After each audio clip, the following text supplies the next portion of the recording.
नमस्कार. रिद्धी व्हॉइस स्टोरीमध्ये आपलं स्वागत आहे. वास्तुदेवता भाग 2. प्रभाकरवांना आठवायचंय की श्रमसाफल्य ही स्वतःची वास्तू उभारणाऱ्या अगोदर साधारणतः 30 वर्षापूर्वी ते आणि मालतीताई जेव्हा भाड्याच्या घरात राहायचे तेव्हा ते घर सोडताना देखील त्यांना किती त्रास झाला होता. तिथेही मालतीताईंचे वास्तूविषयी सगळे नियम पाळले जात असल्याने मनावर वेगळे संस्कार झाले होते.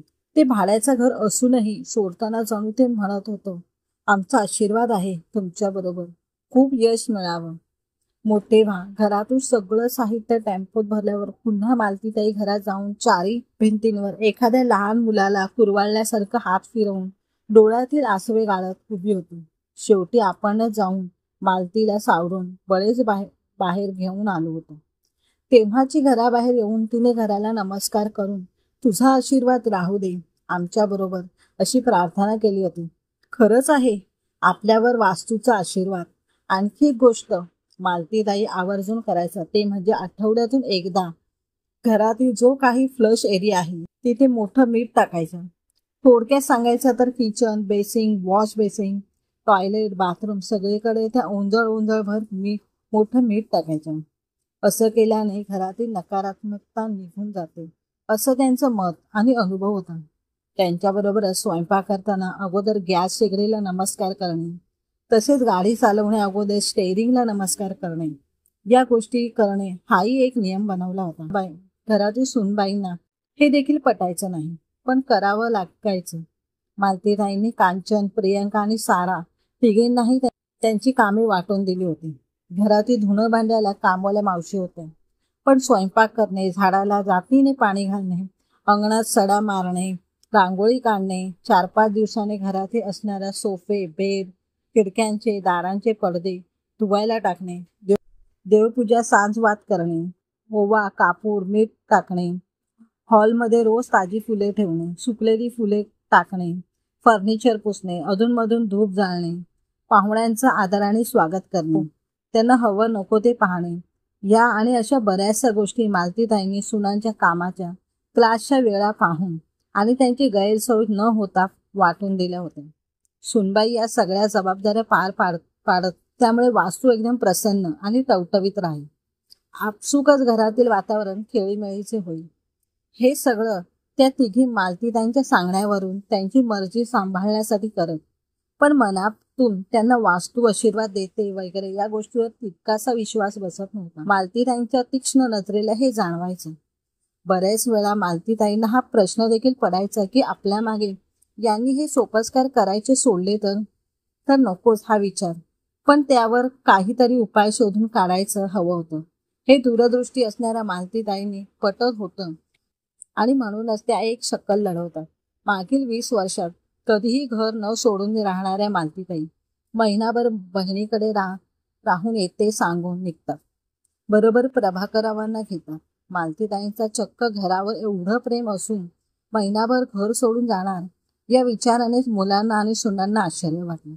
पण मालतीताई सर्वांना सगळ्या सूचना देऊन निघतात आणि काळजी करू नका, मनाला तेवढंच प्रसन्न वाटावं म्हणून मी चालली आहे, येईन लवकरच असं बोलून मुलांना दिलासा देतात.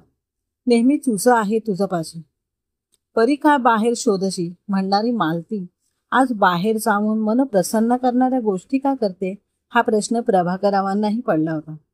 हुश्य, आईसाहेब 1 महिनाभर घरात नाहीत म्हटल्यावर तिन्ही सुनांना कोण आनंद झाला होता. मनातून हुरळून गेल्या होत्या तिघीही. कांचनने आज रात्री स्वयंपाकाला सुट्टी देऊयात असं ठरवलं. त्याला बाकीच्या दोघींनी सहमती देऊन पार्सल आणायच्या पदार्थाची लिस्ट आपल्या नवऱ्यांना दिली.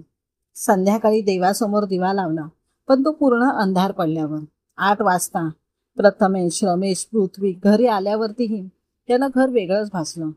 रात्री घरी आल्यावर ना धूपदीपाचा सुगंध दरवळत होता ना प्रसन्न वाटत होतं. आईचा हसरा चेहराही नव्हता त्यांची विचारपूस करायला. आई बाबांची कमी तर भासणारच होती ना त्या तिघांना. पण ठीक आहे ना, आई बाबा आजवर आपल्यासाठी कधीच कुठे फिरायला गेले नाही. आता सगळेजण वेल सेटल आहेत, तेव्हा फिरून येऊ देत. आईबाबांना या विचाराने तिघांनी आपल्या मनाला समजावलं. रात्री जेवणाच्या टेबलावर बाहेरचे पदार्थ बघून तिघांची भूक अगोदरच मेली. झोपायला गेल्यावरतीही तोच प्रॉब्लेम. मालतीताई रोज रात्री झोपण्या अगोदर खोबरेल तेल कोमट करून सर्वांच्या डोक्यावरती मालिश करून घ्यायच्या. त्यामुळे श्रमेश, प्रथमेश आणि पृथ्वी, कांचन, प्रियंका आणि सारा या सर्वांना छान झोप लागायची. सकाळपासून आई बाहेर गावी गेल्यात म्हणून खुश असलेल्या तिघी सुनांनी आता मालतीताईंची आठवण आली. आजच्या फॅशनच्या जमान्यात लोक डोक्याला तेल लावत नाही, पण त्यामुळे डोकं गरम होतं.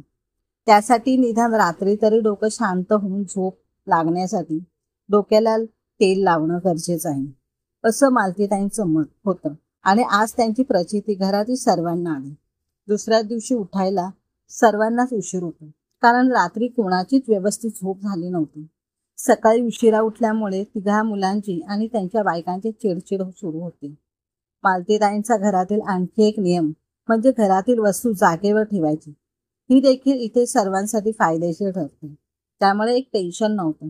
सकाळची देवपूजा मोठ्या सुनबाई कांचन कशा तरी आटोपून घेतात व देवाला फुले वाहायला त्यांना वेळ मिळत नाही, कारण तिचा गायनाचा ऑनलाईन क्लास होता. त्यामुळे देव्हाऱ्यातील फुलांचा सुगंध हरवतोच.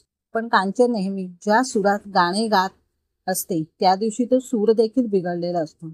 संध्याकाळी सर्वजण घरी येतात तेव्हाही सगळ्यांना घरात नकारात्मकता जाणवते. तसंही बाहेर असताना देखील सर्वांना नेहमीपेक्षा वेगळा अनुभव आलेला असतो. चिडचिड, किटकिट, भांडण असं काहीसं घडत होतं प्रत्येकाबरोबर. रात्री सगळेजण या गोष्टीवर बसून विचार करतात.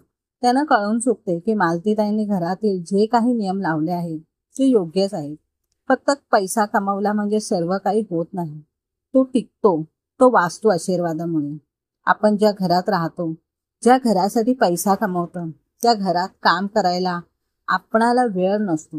घरात काम करणं, घरात स्वच्छता ठेवणं, घरावर प्रेम करणं या गोष्टींमुळे घरातील वातावरण शुद्ध पवित्र राहतं आणि आपोआपच त्याचा सकारात्मक परिणाम घरातील सदस्यांवर होऊन आपली चूक कांचन, प्रियंका आणि सारा दुसऱ्या दिवशी सकाळी लवकर उठून सगळे सोपस्कर पूर्ण करतात. तेव्हा कुठे घरात प्रसन्नता पसरून घर हसू लागतं. ज्या कुटुंबावर वास्तू प्रसन्न असते तेथे सदैव गृहस्वामिनींच्या चेहऱ्यावर हास्य आणि जिभेवर प्रसन्न गाणं नक्कीच असतं. समाप्त. कथा आवडल्यास चॅनलला लाईक व सबस्क्राईब करा.